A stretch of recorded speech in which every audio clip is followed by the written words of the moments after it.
Hi, it's that fantasy chick back again with another stream. It's Wednesday, which means we're going to be talking about invasion, secret invasion.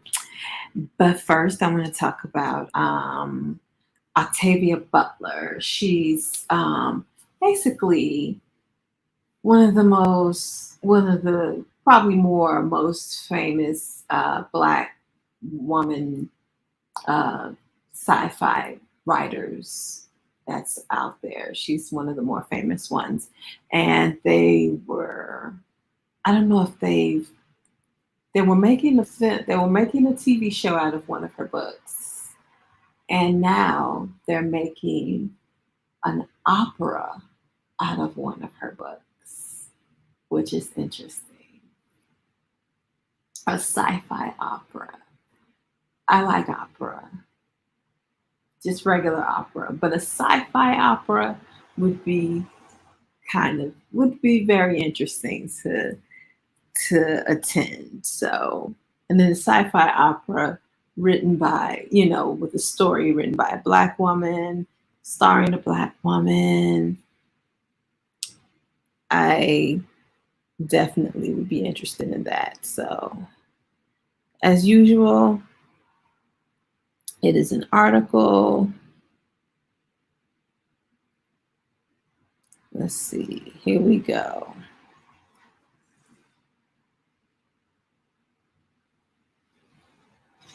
Okay, an opera based on an Octavia Butler novel has been decades in the making.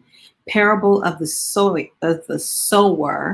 developed by Toshi Reagan and her mother, Bernice Johnson Reagan, heads to Lincoln Center this week. Author Octavia E. Butler has challenged the boundaries of space and time. Now her work is influencing the stage. Butler's 1993 novel Parable of the Sower is heading to Lincoln Center in the form of an opera by the talented librettist Toshi Reagan, co-designed with her mother, the acclaimed musician and activist Bernice Johnson Reagan. Octavia E. Butler's Parable of the Sower will make its New York City debut on July 13th, so tomorrow.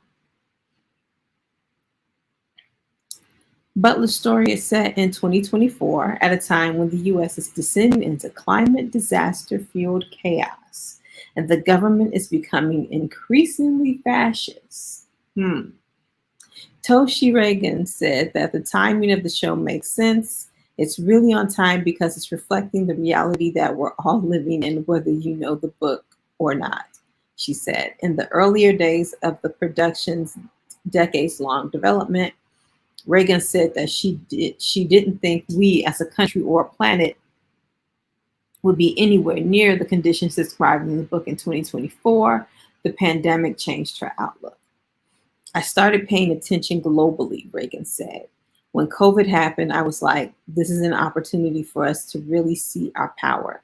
People have said that you can't stop pollution, but then the world shut down and the sky was clear. We got to see our collaborative power globally. And we also got to see collaborative violence globally. Butler's work started to feel more urgent and contemporary, and not just to Reagan. There is renewed interest in Butler's writing, particularly her parable series in the past few years. In the past few years, it wasn't predicting a difficult future anymore, it was describing a terrifying present. Many people feel very assaulted by the government's impact on planet Earth, said Reagan. That frustration, she noted, lies under the resurgence of interest in works by Butler, who died in 2006. I think that's the thing that turns us towards the world that Octavia imagines. People are reading her books and seeing that somebody saw this 30 years ago, which means we, in some way, have been living it. In the back of our minds, a lot of us have been worried about where we are now. That's why this opera, she said, is on time. So, that I believe is three. Huh. Okay.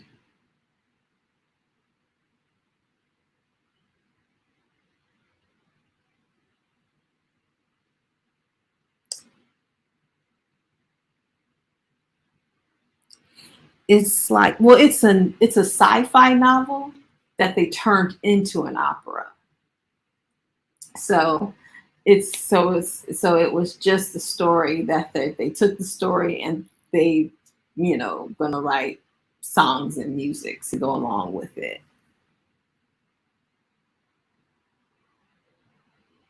So yeah.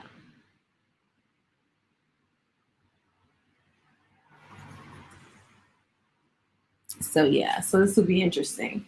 This will be interesting. I wish it was here. I would definitely go and see it. Um hopefully hopefully it comes to lyric. If it comes to the lyric, I'll go and see it. Um, but yeah, I'm really interested in that. Like I said, I like the opera.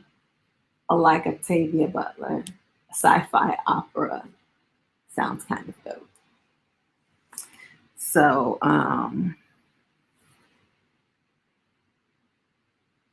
yes, if you haven't read Octavia Butler's novels, you may want to check them out. They're very they she does a lot of dystopian futures, and I know you like that sort of stuff.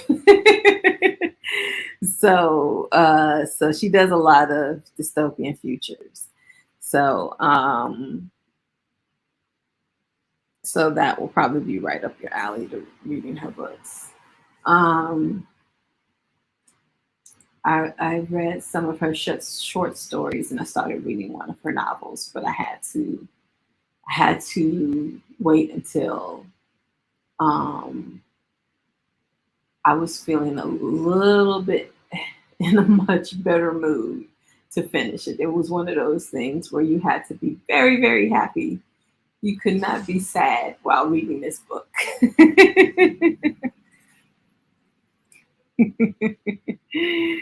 Yes, dystopian. Yes, it's she does a lot of that. That's her jam. Okay. So now with Secret Invasion. So so everybody was right. Don Cheadle's a scroll. everybody, every single episode that passed, everybody was like, he's a scroll, he's a scroll, he's a scroll, he's a scroll. Now the question becomes, when did he become a scroll? When did they get him? Was when did they capture him? How long has he been a scroll? So this is something we need to know. Um, but and they did the whole shower scene, but I feel like the shower scene was unneeded. Him sitting down next to her and talking to her about Gravik was all we needed to know that he was a squirrel. I feel like them doing the shower scene was a little too heavy handed. It was like, that's for the people who weren't paying attention.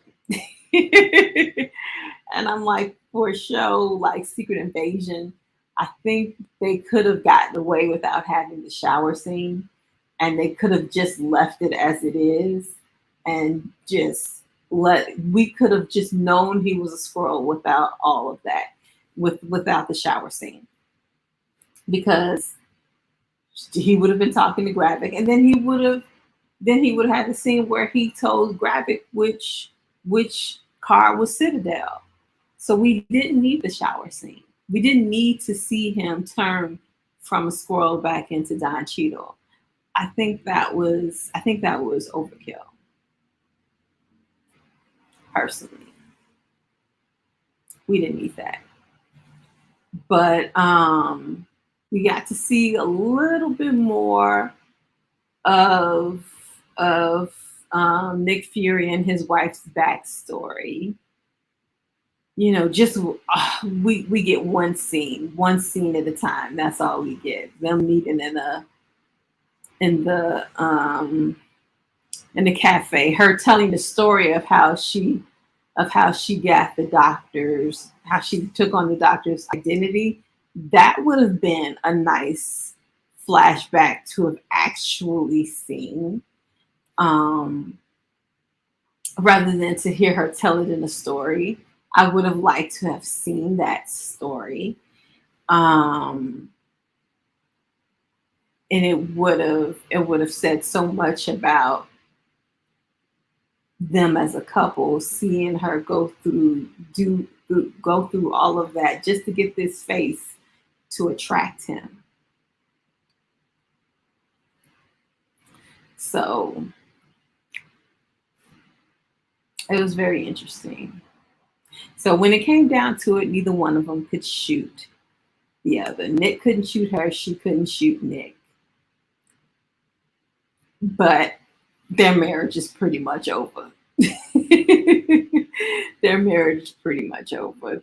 I mean, it was very much like it was like another, it was a very sad Mr. and Mrs. Smith. It was a sad Mr. and Mrs. Smith. Spy versus spy. But there was no happy ending for them. No happy ending.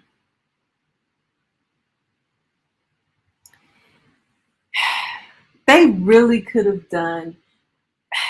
This is where I wish I could have wrote for this. I was like, I've seen I've seen really good. I've seen good backstories done, well, on Disney Plus,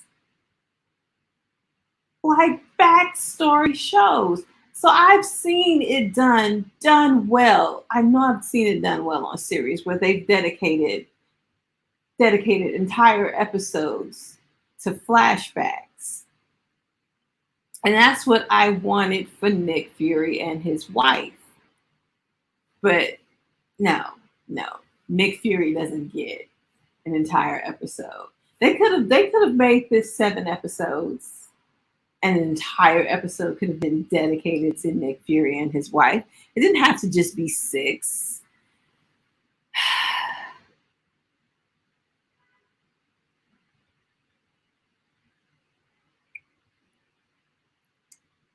Yes, which is why I would have liked seeing it instead of just hearing it.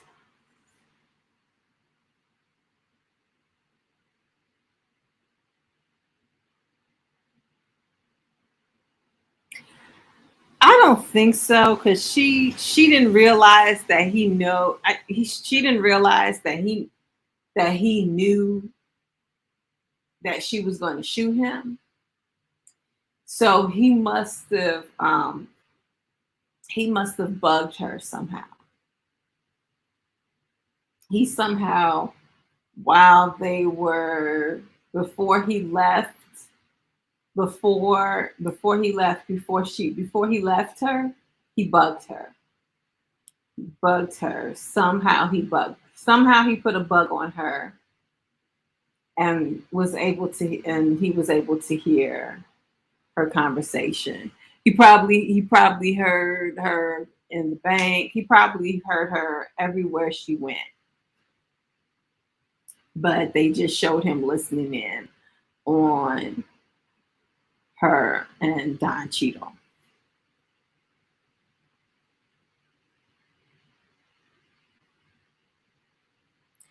I don't understand how they're gonna wrap this up in 2 more episodes. I don't understand how this is gonna be wrapped up in 2 more episodes. I don't understand. There's just so much going on. There's so much more left to happen. And I really would have liked to have seen one episode dedicated to Nick Fury's story. I'm like, for this show to be about Nick Fury is not much about Nick Fury. It's not enough about him. I feel like Samuel L. Jackson keeps getting cheated. Stop cheating Samuel L. Jackson and write a show surrounding him. Give him a love story, backstory, dedicate a whole episode to it, give him some depth. Come on, people. Because that would have that having that flashback episode, having a whole episode dedicated to the flashback of the relationship of Nick Fury and his wife would have given way more weight to the scene where he and her are sitting there holding guns on each other. There would have been a whole lot more weight in that scene if we would have had an entire episode dedicated to their love story. We would have felt that more. We would have been we would have been way more invested because we would have taken the time to, we would have been caught up in their story. But you didn't take the time to let us get invested in their story. So when they're sitting there across the table, yeah, they're spouting this poem at each other that we saw in one little flimsy little flashback. But it's not enough. It wasn't enough. It wasn't enough.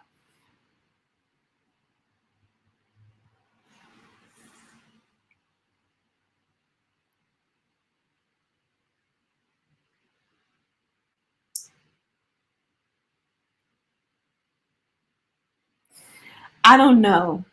I don't know. I'm hoping Talos is alive in the next episode like his daughter. Because remember last week I was like, oh, I hope Gaia survives. And Gaia survived. Well, Gaia survived because she had access to whatever it was that Gravik had access to that made him a super Skrull. So now she's a super Skrull, so she can get shot and come back to life. Talos didn't have that. He's just a regular old Skrull. But I'm hoping that he's not dead. I'm hoping that he can it's not over just like that. I'm hoping that he, like the way Gaia comes back, that next episode they find a way to bring him back. He's kind of major. And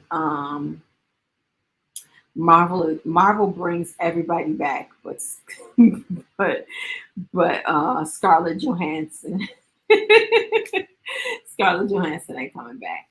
But everybody else can come back. Everybody else comes back from the dead. So I think he can come back. He can come back.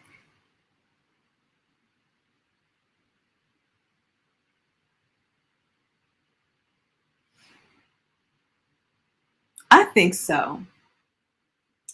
Even though when he was saying his major, when he was telling Gaia his major plan, I was kind of looking at him like, Gaia, like that plan sounds kind of weak. It sounds kind of weak. So when Gaia was looking at him like, you're delusional, I was like, I can't blame her. That plan sounds weak. But him saving the president might make his plan work. It just might work. It may be he may be so delusional it works.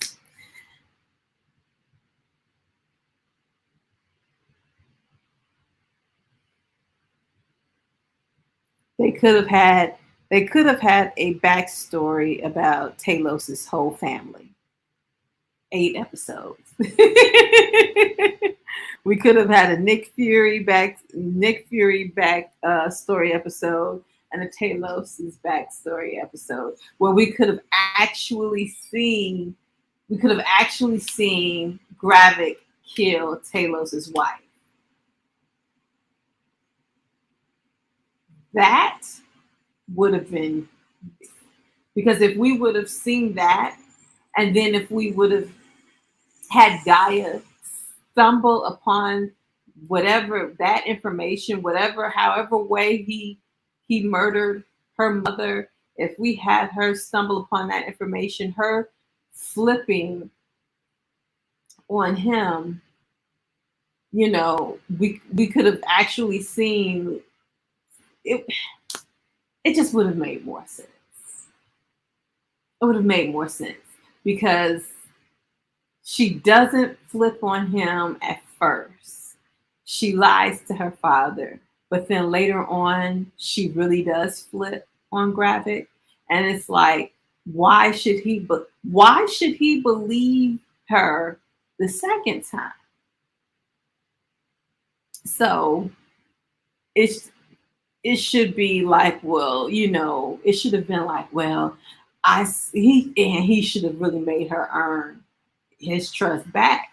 And she should have been like, well, I saw the such and such evidence that Gravik killed mother and blah, blah, blah, blah, and fuck Gravik.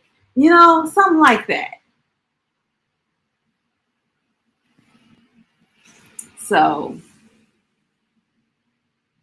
yeah.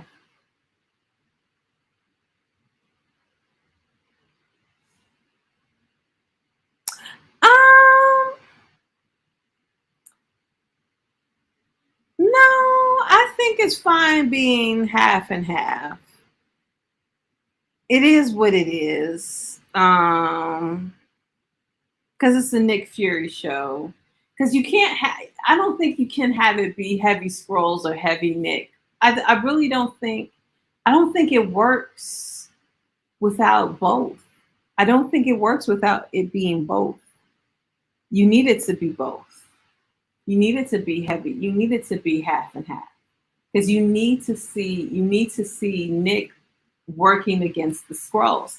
You can't have it all be scrolls and not see Nick working against them. And you can't have it all be Nick working against the scrolls and not seeing, what they're doing or seeing them, you know, succeeding.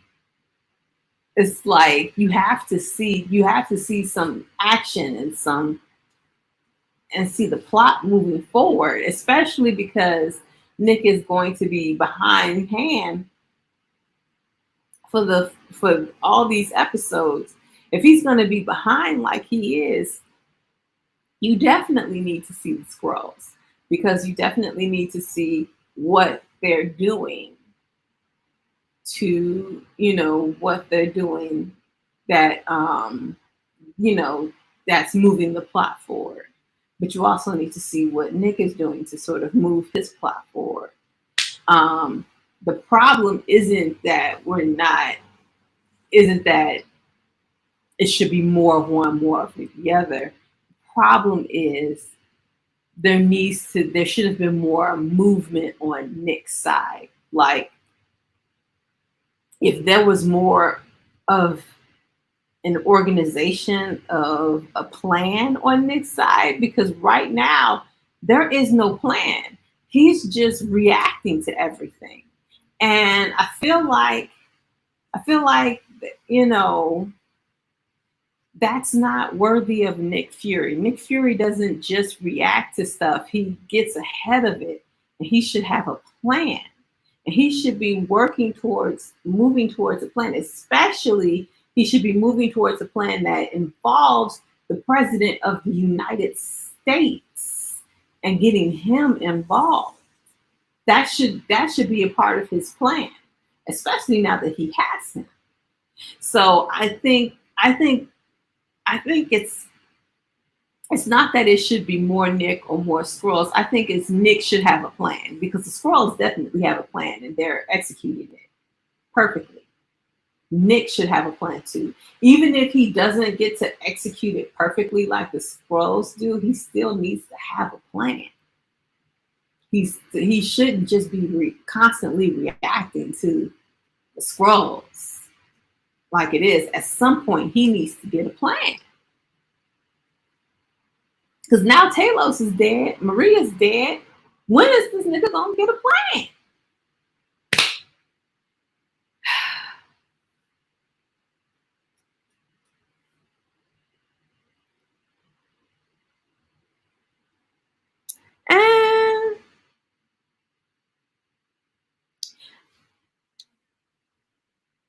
no, because the Falcon and the Winter Soldier, you had the Falcon, you had the Winter Soldier, you had the super soldiers, and you had the fake Captain America. You had multiple storylines, and that was still good.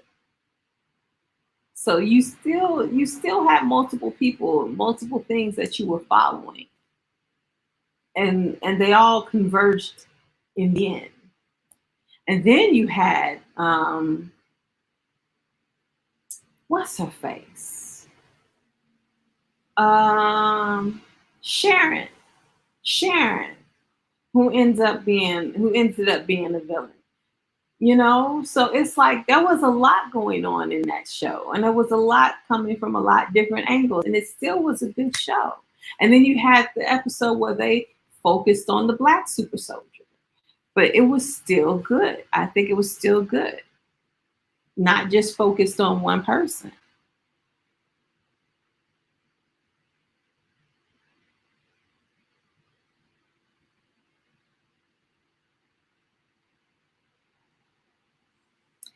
I feel like I feel like they can step up the game a bit. That's what I'm saying about Nick being behind the hand, being behind the game. He should, like I said, he should have a plan, even if that plan does not get executed as well as the scrolls is being executed right now. Even if the scrolls come in and mess up his plan, or just cut him off, I feel like he should have a very definitive plan that he does not have, because right now he's just reacting. And I don't see how you can be a very good spy reacting to what the other side is doing. You have to get in and be ahead of the game. And right now he's not ahead of the game.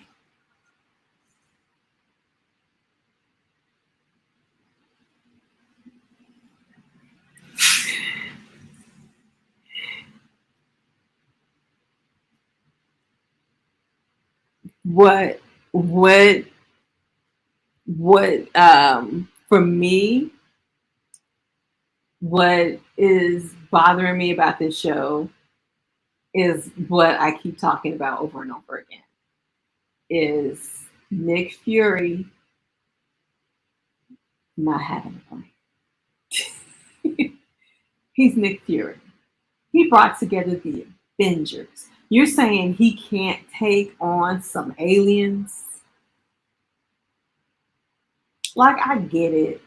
These aliens can look like humans and blah, blah, blah, blah, blah. But he still put together the Avengers Initiative. He should have a little bit more oomph to him. Like, I get that they're trying to play him as, oh, he's old, he's tired, he's this, he's that. He ain't been the same since the blip. Well, I'm waiting for him to um, roll over and kick back in, like uh, like the Obi-Wan Kenobi series. At some point, he gets his mojo back, and he's able to take on Darth Vader and fight him. And that's what I'm looking for in Samuel L. Jackson. I'm waiting for him to get his mojo back. And he's not mojoing. He's not mojoing at all. And we got 2 more episodes left, and he should be mojoing by now. It should be happening right about now. We got 2 more episodes left. It should be kicking in. He should be starting to kick butt right around now. And that's where my issue lies. He's still slacking off. He's still slacking.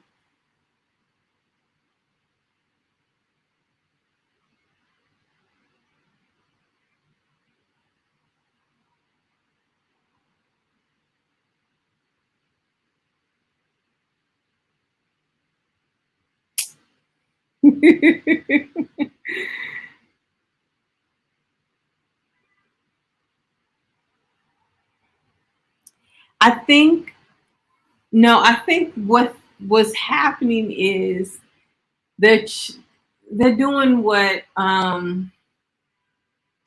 they're setting this up for the Marvels. I think this is leading into the Marvels, and that's why it's so unsatisfying right now. I think I think the movie is going to get all the satisfaction. I think the show is just setting everything up, and we're going to sit here. We're going to watch 6 episodes of setup, and then wait to get a real conclusion in the movie in the fall.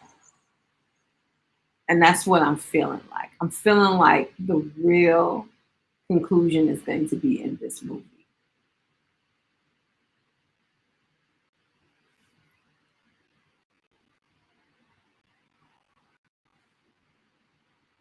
I think so.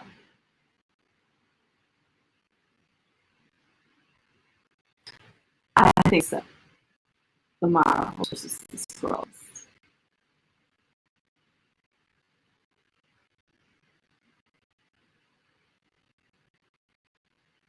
It's that power he needs. One of them is an Avenger.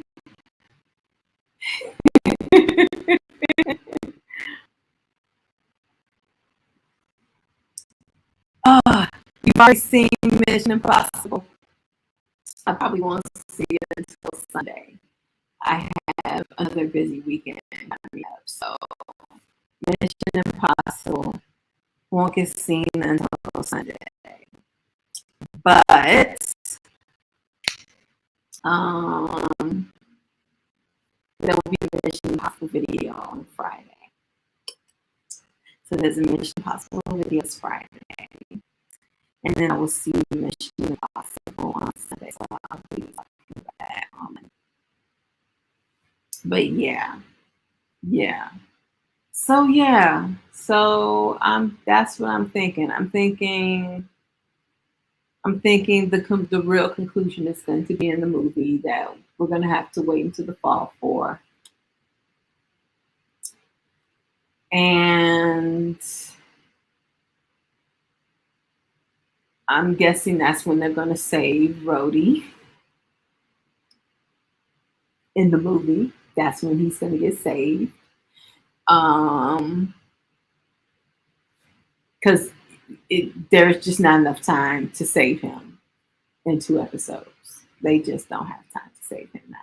So he's not going to get saved until the movie. There's just too much. There's too much that has to go down in 2 episodes.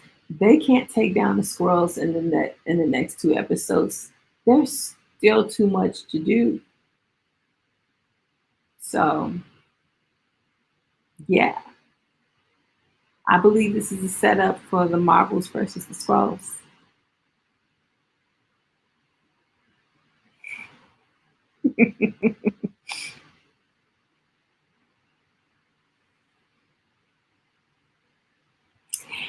I'm still enjoying the series. I just wish Nick Fury had a little more firepower in it. I'm I'm still enjoying the series. I'm still enjoying it. I just wish he was more like the old Nick Fury. Like we finally get a series dedicated to Nick Fury, and they have him being all old and out of touch, tired and out of touch. And that just feels, I feel cheated. I feel cheated. But yeah.